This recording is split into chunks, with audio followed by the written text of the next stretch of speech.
Dear students, आज अपन prove करेंगे एन वा डिफरेंस 0 की power m equal to n minus 1 वा डिफरेंस है 0 की पावर m माइनस 1 का plus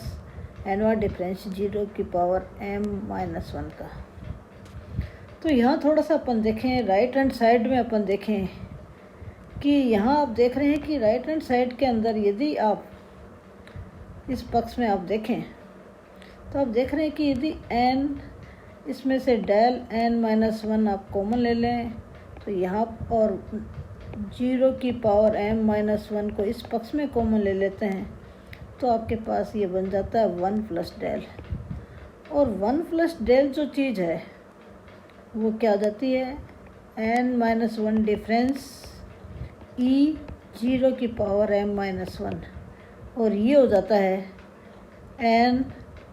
multiply by n minus 1 difference 1 की पावर m माइनस 1। तो इस रिजल्ट को प्रूव करने के लिए अपन क्या करेंगे, लेफ्ट हैंड साइड लेकर चलेंगे और लेफ्ट हैंड साइड जो आपकी है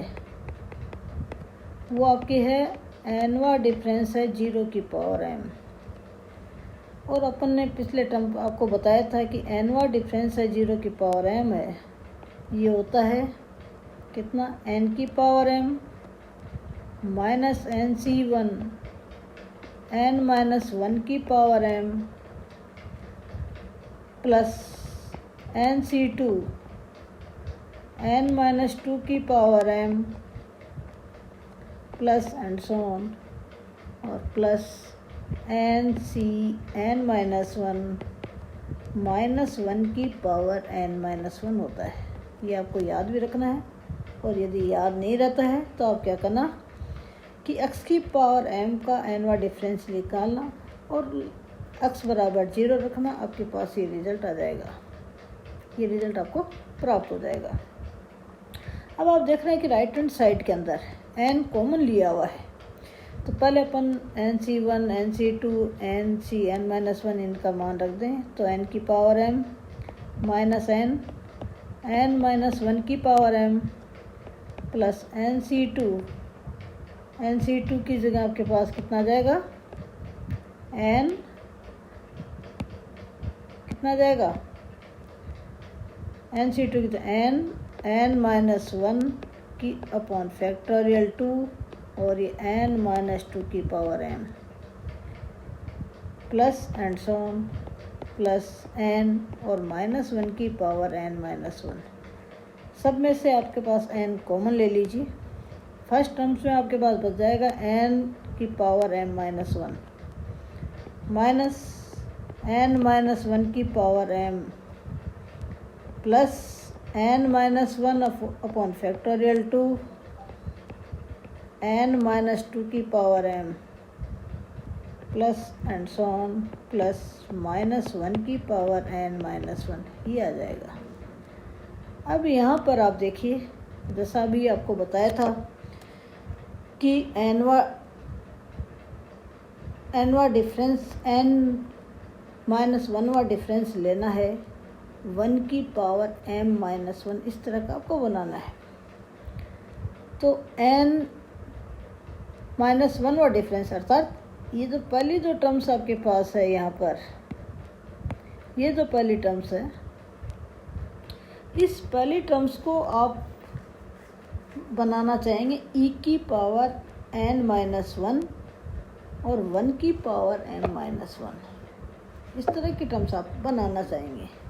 दूसरी जो टर्म्स है इसको आप बनाना चाहेंगे n e की पावर n माइनस 2 1 की पावर m माइनस 1। तो यहाँ इसकी पावर m है और साथ में n माइनस 1 c1 बनाना चाहेंगे, तो और तीसरी में n माइनस 1 c2 बनाना होगा आपको, और e की पावर n माइनस 3 1 की पावर m माइनस 1, इस तरह की प्रक्रिया आपको करनी है।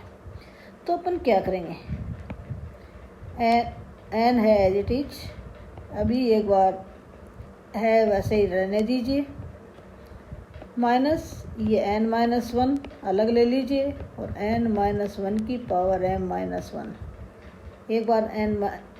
पावर m माइनस 1 की तरह लिख दें, plus n minus 1, n minus 2 को इसके साथ में ले लीजिए अपॉन फैक्टोरियल 2 n माइनस 2 की power m minus 1 plus and so on plus minus 1 की पावर n माइनस 1। अब क्या करेंगे, ध्यान दीजिए कि यहाँ पर जो n की पावर m माइनस 1 है, इसको लिखिए 1 प्लस n माइनस 1 की पावर m माइनस 1 माइनस ये आपका n माइनस 1 c1 हो जाएगा, और n माइनस 1 की पावर m माइनस 1 इसको लिखिए 1 प्लस n माइनस 2 की पावर m माइनस 1 प्लस इससे आगे वाले टर्म्स में n माइनस 1 c2 और n माइनस 2 की पावर m माइनस 1 को इस तरह से लिखिए 1 प्लस n माइनस 3 की power m minus 1 plus and so on plus minus 1 की पावर n माइनस 1। क्या किया अपन ने, यहाँ जो आपके पास n की पावर m माइनस 1 थी, इसको अपन ने लिख दिया 1 प्लस n माइनस 1 की पावर m माइनस 1, और ये n माइनस 2 की पावर m माइनस 1 थी, इसको लिख दिया 1 प्लस n माइनस 2 की पावर m माइनस 1, और यहाँ पर n माइनस 2 की पावर m माइनस 1 थी, इसको अपन ने इस तरह से लिख दिया। बाकी ये जो टर्म्स आपके पास है ये आपके ये हो जाएगा n माइनस 1 c1, और ये जो टर्म्स आपकी है ये बन जाएगी n minus 1 c2 and so on. ये आपको काम करना है। अब अपने पास देखिए ये जो 1 आपके पास है, ये जो 1 है वो आपके पास एज ए फंक्शन काम करेगा, और इसको अपन ऑपरेटर e लगाएं तो ये आ जाएगा e की पावर n माइनस 1। इस एक ये जो एक है ये एज ए फंक्शन है, और यहाँ आ जाएगा 1 की पावर m माइनस 1। कितना आ जाएगा, 1 की पावर m माइनस 1 की power m minus 1 minus n minus 1 c1। ये जो 1 है ये इस पर ऑपरेटर e लगेगा तो e की पावर n माइनस 2 1 की power m minus 1 plus n minus 1 c2, और नेक्स्ट टर्म पे e की पावर n माइनस 3 1 की power m minus 1 plus and so on, और लास्ट में माइनस 1 की पावर n माइनस 1, क्योंकि सभी टर्म्स में 1 की पावर m माइनस 1 आ रहा है तो यहाँ ऑपरेटर नहीं है, अकेला 1 की पावर m माइनस 1 ही होता है, ये आ जाएगा। अब इसमें आपके पास देख रहे हैं कि 1 की पावर m माइनस 1 कॉमन आ जाएगा पहली टर्म्स में, e की power n minus 1 minus n minus 1 c1 e की power n minus 2 plus n minus 1 c2 e की power n minus 3 plus and so on plus minus 1 की power n minus 1, और ये 1 की पावर m माइनस 1 आ जाएगी। अब यहाँ पर ये किसका विस्तार हो गया, e माइनस 1 की पावर m माइनस 1 का, और 1 की पावर m माइनस 1, और अपन जानते हैं कि e माइनस 1 कितना होता है, डेल होता है, तो डेल की पावर n माइनस 1 1 की पावर m माइनस 1 है। जानते हैं e equal to 1 plus del होता है, e और 1 प्लस डेल ऑपरेटर ये समान होते हैं, इससे आपके पास ये आ गया इक्वल टू, क्योंकि अपन को 0 की पावर m माइनस 1 चाहिए तो ये n डेल की पावर n माइनस 1, इस 1 की पावर m माइनस 1 को लिख दीजिए e 0 की पावर m माइनस 1, और e की जगह आप लिख दीजिए 1 प्लस डेल 0 की पावर m माइनस 1। इसको खोलिए, खोलने पर यह आ जाएगा n को बाहर रखिए, इन दोनों से आपके पास आ जाएगा डेल की पावर n माइनस 1 जीरो की power m minus 1 plus next term से डेल की पावर n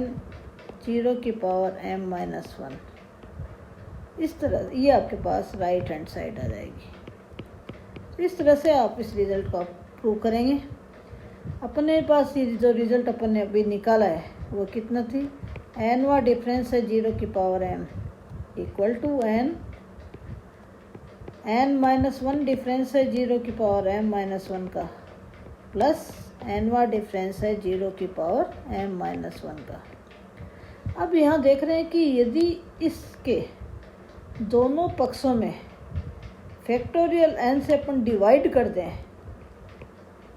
फैक्टोरियल n से अपन डिवाइड कर दें तो ये तो फैक्टोरियल n, ये क्या हो जाएगा, n को साथ में अंदर ले लीजिए, n माइनस 1 डिफरेंस है जीरो की power m minus 1 factorial n से डिवाइड कर दिया। इस टर्म ये n अंदर ले लीजिए, n जीरो की power m minus 1 factorial n से डिवाइड कर दिया।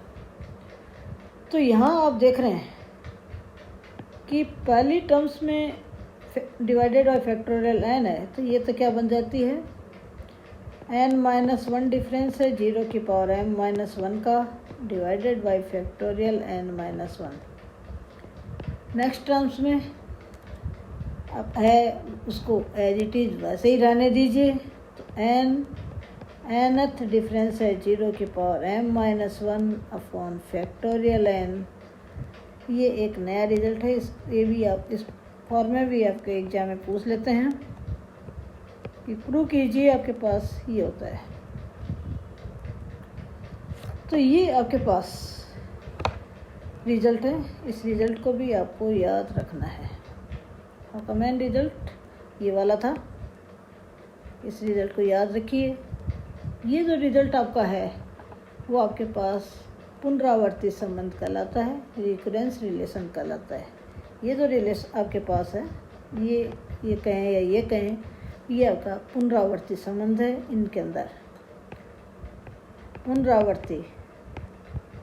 संबंध कई बार एग्जाम में इस तरह से भी पूछ लेते हैं कि आपके पास कि जीरो की पावर m का nवा डिफरेंस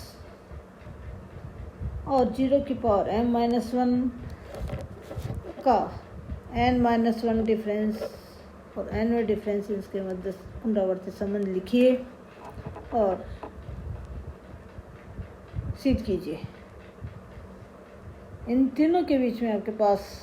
पुनरावर्ती संबंध पूछ लेते हैं कि आपके पास है इसके बीच में, इनके भी ये वाला और ये, इन तीनों के बीच में आपके पास है पुनरावर्ती संबंध लिखिए और सिद्ध कीजिए। तो आपको ये रिजल्ट आपको याद भी रखना है। तो आप याद रखेंगे। अब दोबारा देखिए कि आपके पास है ये n वा जो डिफरेंस आपको पहले भी आपको बताया था कि ये जो n वा डिफरेंस है जीरो की पावर m, ये क्या होता है, n वा डिफरेंस है x की पावर m का एट x बराबर 0, एट x बराबर 0 जो कि शून्य का अंतर कहलाता है। और इस शून्य के अंतर से आपके पास ये, क्योंकि इसका अग्रक पद है हमेशा शून्य रहता है, इसलिए अपन इसको शून्य का अंतर कहते हैं। और ये जो रिज़ल्ट आपके पास यहाँ आ रहा है, इस रिज़ल्ट को आप याद रखिए और नेक्स्ट टर्म पे अपन इनसे संबंधित कुछ क्वेश्चंस करेंगे। थैंक्स।